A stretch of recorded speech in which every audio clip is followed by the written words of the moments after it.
So guys अगर आपकी planning है कि बायो के अंदर 70 आउट ऑफ 70 मार्क्स हमें स्कोर करना है, तो भाई अगस्त का मंथ आ चुका है और अगस्त के मंथ से अगर आप पूरी तरह से प्लानिंग कर लोगे तो भाई ये टारगेट बहुत आराम से अचीव कर लोगे। देखो गाइज मैं बताना चाहूंगा कि मेरा एक दोस्त था जिसने बाकी सब, उसका पीसीएम भी था, तो उसने क्या किया था, बाकी सब्जेक्ट पे तो फोकस कर रहा था बट वो बायो पे बिल्कुल फोकस नहीं कर रहा था। हमें हमेशा टेंशन आता था, हम उसको समझाते थे भाई बायो भी पढ़ ले, बायो भी पढ़ ले।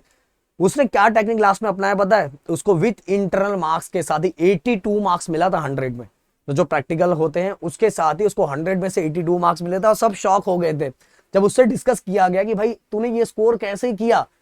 तो उसने क्या बोला था पता है, लास्ट का जो 1 महीना बचा था बस मैंने इतना ही काम किया जो चीजें मैं वीडियो में बताने वाला। आप लोगों का भी अगर कुछ नहीं हो पा रहा पर भाई अभी तो बहुत कुछ टाइम है, मैं भी बोलूंगा कि पूरा फोकस करो, वो काम लास्ट में करना है। वो चीजें मैं बताने वाला हूं, वो काम आपको लास्ट में करना है जो मेरे दोस्त ने किया था। बट अभी आपको क्या करना है, प्रॉपर एक शेड्यूल बना के प्रॉपर मंथ का आपका डाटा होना चाहिए, आपको कैसे कैसे क्या क्या करना है। तो देखो गाइस बायो में बहुत अच्छा स्कोर कर लोगे। प्लीज कमेंट मुझे लिख के बताओ कि आप में से कितने ऐसे बच्चे हैं जिन्होंने ओनली पीसीबी लिया हुआ है, या तो कुछ ऐसे बच्चे भी हैं जिनका पीसीएम भी है। कमेंट बॉक्स में जरूर लिखना। और दूसरी बात गाइस, अगर आप हमसे डायरेक्ट पढ़ना चाहते हो तो रैंकर बैच से जुड़ सकते हो, डिस्क्रिप्शन में लिंक दिया हुआ है। और बाकी सभी सब्जेक्ट का प्लेलिस्ट भी यूट्यूब का है और रैंकर बैच जो हमारे ऐप पे चल रहा है उसका भी लिंक दिया हुआ है। तो चलो स्टार्ट करते हैं गाइस। सबसे पहली बात तो आपका जो बायो है वो टोटल मिला के 5 सेक्शन में डिवाइड किया गया है। Reproduction, genetic, physiology, applied and ecology and environment, इतने 5 सेक्शन में डिवाइड किया गया। फर्स्ट सेकंड चैप्टर आपका रिप्रोडक्शन का है, थर्ड फोर्थ फिफ्थ जेनेटिक का है, और फिजियोलॉजी का 6 7 8 9 है, और अप्लाइड का 10 11 12 एंड इकोलॉजी एंड एनवायरमेंट का 13 14 15। ये इस तरह से चीजों को डिवाइड किया गया है। हमें जब हम कर रहे हैं तो हमें यह भी पता रहना चाहिए कि कौन सा चैप्टर कितने मार्क्स विथ ऑप्शन के साथ है। अगर मैं फर्स्ट और सेकंड की बात करूं तो विथ ऑप्शन के साथ 8 मार्क्स का है। अगर सेकंड ग्रुप की बात करूं तो इसमें थर्ड फोर्थ फिफ्थ 6 मार्क्स का है, ट्रिपल 6। देन इसका 6 7 8 9 की बात करूं तो 7 7 10 11 इतने मार्क्स का है। देन अप्लाइड की अगर बात करूं तो 10 11 12 4 6 एंड 7 मार्क्स का with option. Okay, ecology and environment की बात करूं 13 14 15 4 4 मार्क्स का है, ओके, विथ ऑप्शन। इस तरह से हमारा जो पेपर बनेगा गाइस वो 98 मार्क्स का बनने वाला है। कितने मार्क्स का बनने वाला है? 98 मार्क्स का बनने वाला। और 98 में से हमें कितना निकालना है? 70। अब बोलोगे सर पेपर तो 70 मार्क्स में, भाई विथ ऑप्शन के साथ बोल रहा हूं। आपका जो पेपर हाथ में आपको मिलेगा वो 98 मार्क्स का मिलेगा और 98 में से आपको 70 मार्क्स निकालना रहेगा। तो गाइस आपको सबसे पहले ये एनालाइज करना है कि यार दोस्त मेरा कौन सा चैप्टर हुआ है, 15 में से मेरे कितने चैप्टर हो गए हैं, कितने चैप्टर नहीं हुए। इसका एक डाटा बनाना है। वो डाटा आपने बना लिया तो आपको खुद को एनालाइज हो जाएगा कि भाई मैं अभी किधर हूं, मैं किधर हूं। मैं ऐसा कंसीडर करके चलता हूं कि आप में से जितने भी बच्चे हैं उनका कुछ भी नहीं हुआ है। तो गाइस आपके पास सिंपल सा तरीका, आप अगस्त, सितंबर, अक्टूबर, नवंबर एंड दिसंबर और जैन को तो मैं इसके अंदर कंसीडर नहीं करता हूं। फिर भी आप लोगों को थोड़े मोटिवेशन को बढ़ाने के लिए इसको भी किस तरह से करना है वो चीजें मैं आपको बता देता हूं कि आप अगस्त के अंदर ओनली 3 चैप्टर, और फिर भी अगर आप बायो ले लिया और बायो से आपको इतना ज्यादा प्यार नहीं है तो उसको भी कैसे करना मैं बता दूंगा गाइस। बट आपका टारगेट अगस्त के अंदर 3 चैप्टर, बस 3 चैप्टर का होना चाहिए। इसके बाद सितंबर के अंदर के 3 चैप्टर का होना चाहिए। सितंबर के बाद अक्टूबर के अंदर भी 3 चैप्टर का होना चाहिए।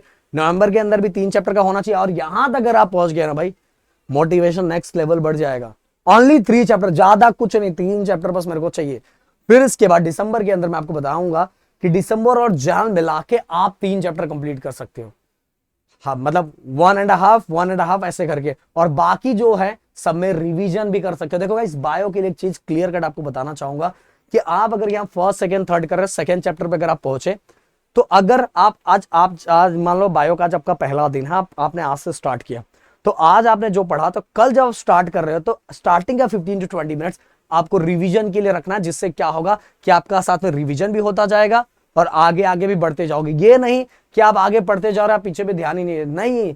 जैसे परसों जाओगे तो 2 दिन का जो हुआ है उसको भी देखो, फिर उसके आगे जाओगे तो उसके पहले के 3 दिन का जो हुआ है वो भी देखो, उसके आगे जाओगे तो 4 दिन का पहले क्या उसको भी स्टार्टिंग का 15-20 मिनट देखो, जिससे आपके दिमाग में वो चीजें बनी रही है, आपका रिवीजन भी साथ में होता जाएगा। अब मेरे दोस्त की बात बता देना चाहता हूं जो आप लोग वेट कर रहे होगे। देखो उसने बस क्या किया था पता है, ओनली उसने PYQ एंड डायग्राम्स और जितने भी पीवाईक्यू दिए थे उनको स्टोरी के फॉर्म में समझा था, स्टोरी के फॉर्म में, और डायग्राम को ड्रॉ के उसने स्टोरी के फॉर्म में 3 मार्क्स के लिए 6 पॉइंट, इस तरह से मार्क्स का जैसा वेटेज है उस वाइज उसने बस नंबर्स लिखे थे। उसने हर चीजों को स्टोरी वाइज, जितने पीवाईक्यू आए थे बस उतना ही। पिछले 3 साल के पीवाईक्यू को उसने उठाया था और 3 साल के पीवाईक्यू को उठा के उसने क्या किया था, जितने आए थे उनको स्टोरी के फॉर्म में, डायग्राम को बहुत अच्छे से प्रैक्टिस कर लिया था और डायग्राम से रिलेटेड जो भी लेबलिंग किया था उससे रिलेटेड उसने लिखने की प्रैक्टिस कर ली थी और इसके कारण उसके मार्क्स बहुत अप हो गए। बट अभी मैं आपको ये परमिशन मेरी तरफ से बिल्कुल नहीं है, क्योंकि अभी आपके पास एक अच्छा खासा टाइम है। ये काम हम लास्ट में करेंगे, जो चैप्टर हमारे पास बच जाएगा, ओके, जो चैप्टर बच जाएगा उसमें ऐसा करेंगे। अभी आपको बिल्कुल ऐसा नहीं करना और बिल्कुल दिमाग में ये चीजें नहीं लानी है। बट मैंने आपको बोला है कि देखो, आप जब फर्स्ट चैप्टर कर रहे हैं तो साथ में उसके पीवाईक्यू देखते जाओ, ओके, कौन कौन से इस चैप्टर में कौन कौन से क्वेश्चंस आए थे, क्या था, वो सब देखते जाओ। और डायग्राम बहुत इंपॉर्टेंट होता है यार, बायो के अंदर डायग्राम, मतलब डायग्राम जान है भाई इसकी। डायग्राम नहीं ड्रॉ कर पा रहे तो भाई अगर जान ही निकाल दोगे तो ये सब्जेक्ट में क्या दम रहेगा, तो आपके मार्क्स में भी क्या दम रहेगा। इसीलिए डायग्राम से फोकस बहुत ज्यादा करना है और कॉन्सेप्ट एक स्टोरी की तरह समझो, जिससे आपको क्लियर कट दिमाग में फिट रहेगा। और अगर अपने ओवन वर्ड्स में लिखोगे तो भी गाइज आपको मार्क्स मिलता है, क्योंकि आप 12th स्टैंडर्ड के अंदर हो, अब 8 और 9th में नहीं हो गाइज, समझ में 8, 9, 10th में, 12th में हो। यहां आपका अगर कॉन्सेप्ट सही है, अपने तरीके से आपने प्रेजेंट किया हुआ है, एकदम रूल वाइज जितने पॉइंट चाहिए उतना आपने किया हुआ है, तो आपको पूरे मार्क्स मिलते हैं। तो मेरी बात समझ में, अगर कोई और भी डाउट है तो कमेंट बॉक्स में जरूर लिखना। मिलता है नेक्स्ट वीडियो में। थैंक यू सो मच, जय हिंद एंड जय महाराष्ट्र दोस्तों।